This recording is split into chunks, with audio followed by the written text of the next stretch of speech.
नमस्कार दोस्तों, स्वागत है आप सभी का। 69,000 शिक्षक भर्ती में बात करेंगे। यहाँ पर आरक्षण 27, 21, 18,988 सीटों पर कोर्ट अपडेट 6800 प्लस 13,156 मामलों में कोर्ट की सुनवाई को लेकर के 6800 जो चयनित शिक्षक हैं सामान्य वर्ग के, आप सभी को पता है कि उनको भी नोटिस पब्लिश करवाया जा चुका है कोर्ट की तरफ से। तो अब वे लोग भी अपना पक्ष रखेंगे और कोर्ट की सुनवाई यानी 25 अप्रैल से पहले जो भी उनका सबमिशन होगा वो दाखिल भी कर सकते हैं पहले, कि मतलब उनका भी पक्ष सुना जाए। जो भी कानूनी जो भी न्यायिक प्रक्रियाएं होती हैं उनकी तरफ से की जाएंगी। शिक्षा मंत्री जी कल अपने विधानसभा क्षेत्र में रहेंगे। उनका स्वागत समारोह वहाँ पर है जगह जगह। तो आप में से जो टीम है अलीगढ़ या मथुरा के आसपास की, जो अलीगढ़ के आसपास के जो ज़िले हैं, किसी भी मुद्दे को लेकर के आप हो 6800 या फिर आरक्षण या फिर आंसर की, आप लोग ज्ञापन अपना ज़रूर दे सकते हैं। और मुझे लग रहा है कि ज्ञापन आप बहुत आसानी से दे सकते हैं और उनके पूरे निर्धारित स्थल भी दिया गया है। मैं अभी आपको पूरा दिखाऊंगा यहाँ पर एक एक करके। 69,000 आंसर की वाले प्रकरण में साथियों क्या चल रहा है, क्या हो सकता है, तो वीडियो को आप सभी पूरा देखिए बिना स्किप किए और वीडियो को आप सभी लाइक भी ज़रूर कर दीजिएगा। चलिए शुरू करते हैं। सबसे पहले यहाँ पर शिक्षा मंत्री जी के कार्यक्रम से ही शुरुआत करते हैं। आप देख सकते हैं यहाँ पर इनके द्वारा ही ये फेसबुक पोस्ट किया गया है कि दिनांक 7 अप्रैल 2022 को अपने विधानसभा क्षेत्र अतरौली में आप सभी का आशीर्वाद प्राप्त करने आप सभी के मध्य पहुँच रहा हूँ। और यहाँ पर देखेंगे समय भी दिया गया है, किस समय पर कहाँ पर इनका स्वागत होना है। 9 बजे, फिर 9:15 बजे, फिर 10 बजे। ठीक है, यहाँ पे देख सकते हैं आप सभी। और ये अलग अलग जगह हैं। बाकी आप अपनी सुविधा के हिसाब से देख सकते हैं। यहाँ पे देखेंगे बुलंदशहर का भी क्षेत्र है, यहाँ पर स्थान है, और अलीगढ़ का भी जो स्थान है जहाँ पर इनका समारोह कार्यक्रम रखा गया है। इसके बाद देखिए दोस्तों, यहाँ पर एक पोस्ट किया गया है आशीष पटेल जी की तरफ से। यहाँ पर देखिए केंद्रीय मंत्री अनुप्रिया पटेल जी भी हैं, रक्षा मंत्री, केंद्रीय रक्षा मंत्री राजनाथ सिंह जी भी हैं, और यहाँ पर आशीष पटेल जी हैं। तो आप इनके जो भी इनका पोस्ट आया है आप वहाँ पर जा कर के अपने मुद्दे को आप ज़रूर कमेंट करके बताएं। कोई भी ऐसी आपको ऑफिशियल पोस्ट किसी भी पदाधिकारी की मिले जो हमारा मुद्दा पहले भी संज्ञान में हो, उठा सकते हैं, आगे बात हो सकती है, तो वहाँ पे अपना मुद्दा ज़रूर रखें सविनय निवेदन के साथ। इसके बाद देखिए साथियों, 6800 के साथ साथ 27, 21 की आरक्षण पीड़ित अभ्यर्थियों की तरफ से लगातार जो है ज्ञापन कार्यक्रम किया जा रहा है। हर जगह अपना मुद्दा रखने का प्रयास किया जा रहा है। बेसिक शिक्षा मंत्री जी से सभी लोग मुलाकात कर चुके हैं, ज्ञापन दिया जा चुका है। और यहाँ पर देखेंगे आरक्षण विसंगतियों को दूर करने के संबंध में 27, 21 के संबंध में एक बार फिर से यहाँ पर वीरेंद्र सिंह लोधी विधायक हैं, ये एटा से, इनकी तरफ से ज्ञापन यहाँ पर प्रेषित अपना जो मैटर है प्रेषित करवाया गया है। ये हालांकि है पुराना 1 अप्रैल का, लेकिन प्रयास यहाँ पे चल रहा है डेली। और यहाँ पे आप सभी देख सकते हैं 27, 21 की बात की जा रही है।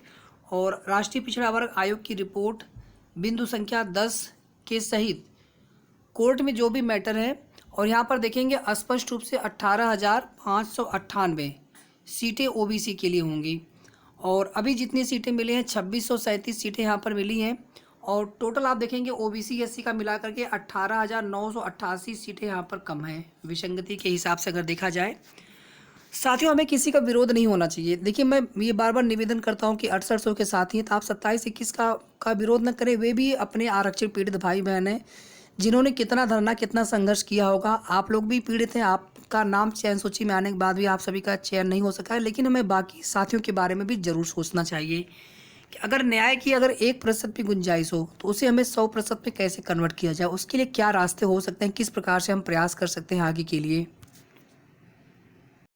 बाकी आप सभी को पता है कि 6800 जो चयनित है उनको कोर्ट नोटिस हो चुका है पब्लिश, और अभी कोई अब कंफर्म अपडेट नहीं मिल पा रही कि ये लोग किस प्रकार से अपना पक्ष रखेंगे, क्या है। तो जैसे ही कोई भी जानकारी मिलती है इससे संबंधित वो भी आपको चीज़ें बता दी जाएंगी समय पर। ये बात देखिए दोस्तों, यहाँ पर हमने जब आपको बताया था कि जो 6800 की चयनित सूची, इसमें सामान्य वर्ग के भी अभ्यर्थी हैं, तो आप लोग तुरंत जो है आप नई चीज़ें समझ पाते हैं या फिर आप जल्दीबाजी में आप ये प्रश्न करते हैं कि जनरल इसमें कहाँ से आ गई, ये तो ओबीसी एससी की है।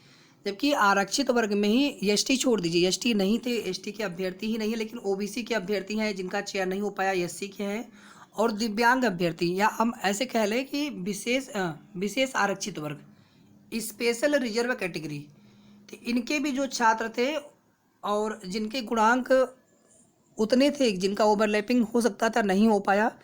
तो ओवरलैपिंग के तहत विसंगति दूर करते हुए यहाँ पर ऐसे लगभग 25-26 यहाँ पे सामान्य वर्ग के भी अभ्यर्थी हैं जिनका चयन इस 6800 की लिस्ट में विशेष आरक्षित वर्ग कोटा के अंतर्गत हुआ है।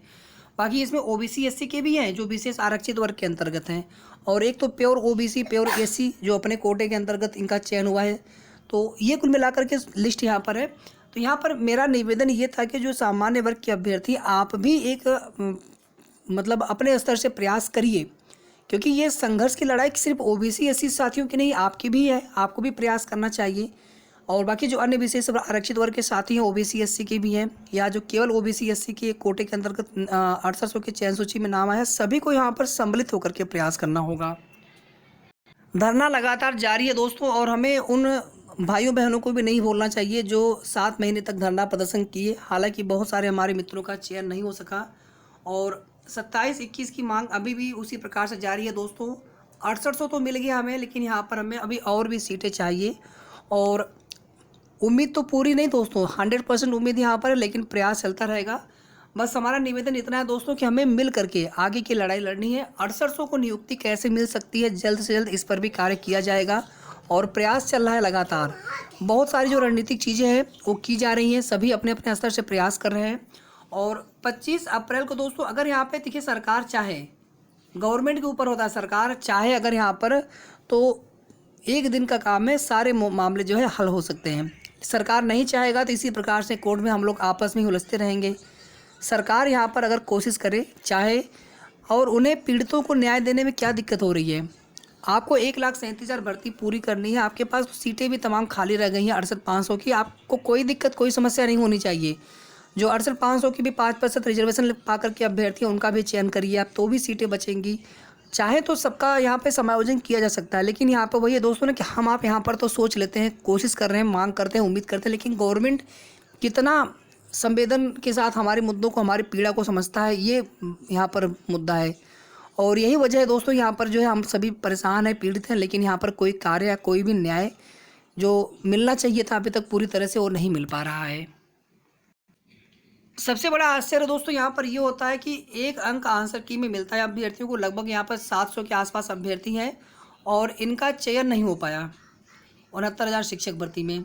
और नए बेसिक शिक्षा मंत्री जी भी हो गए। आप सभी को पता है कि सुप्रीम कोर्ट में भी जानकारी दी गई थी कि वहाँ पर भी याचिका पड़ गई है, और समझ में नहीं आ रहा दोस्तों यहाँ पर कि सरकार ने आप सभी को के साथ न्याय क्यों नहीं किया। एक तो आप एक ही प्रश्न सही मानते हैं, ऐसा तो है नहीं कि आपने सभी गलत प्रश्न आपने उसको मान लिया।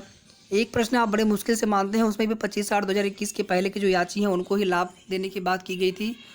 इसके बावजूद यहाँ पर अभी तक उन अभ्यर्थियों का चयन नहीं हो सका जो 96 और 89 पहले उनके हो रहे थे, और 1 अंक मिलने से 97 और 90 यानी कट ऑफ वो पालन कर रहे थे। और याची लाभ के तहत जो है इन सभी की काउंसलिंग नियुक्ति का माननीय न्यायालय का आदेश है। तो यहाँ पर क्यों अभी तक इनको नियुक्ति नहीं मिली? तो आप लोग भी प्लीज़ अपना मुद्दा उठाते रहिए, बेसिक शिक्षा मंत्री जी से मुलाकात करिए, ज्ञापन कल दिया जाए उनको। सभी मित्र से निवेदन है कि आप लोग ज्ञापन दीजिए जो है।